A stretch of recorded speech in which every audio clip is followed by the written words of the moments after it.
தாவீதுடைய ஸ்டேட்மெண்ட். அப்ப இளைஞனா இருந்தான்ல, இப்ப எனக்கு வயசாயிருச்சுல. ஆனா நீதிமான பிள்ளைய ஆமா ரோட்ல பிச்சை எடுத்ததை பார்க்கல. ஆமா, அவர்கள் இறந்து தெரிந்ததை நான் காணவில்லை. அவன் பிச்சை எடுக்கல சார்.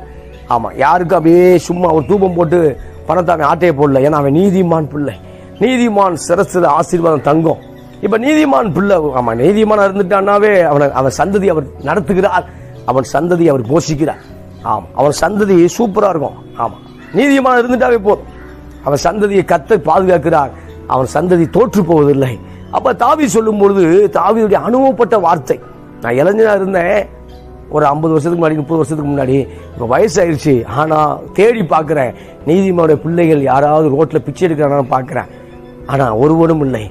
கர்த்தர் கைவிடல சார், உங்க சந்ததியை கைவிட்டுவாரு கவலைப்படுறீங்க, பிள்ளைகளை விட்டு விலகிடுவாரு கவலைப்படுறீங்க. இல்ல இல்ல இல்ல, உங்களை விட்டே விலகல. அவன் நம்ம செய்த அக்கிரமானியாமே பெருசு, அதெல்லாம் மன்னித்து நடத்தினாரே, நம்மளை பிள்ளைகளை கைவிட்டுருவாரா?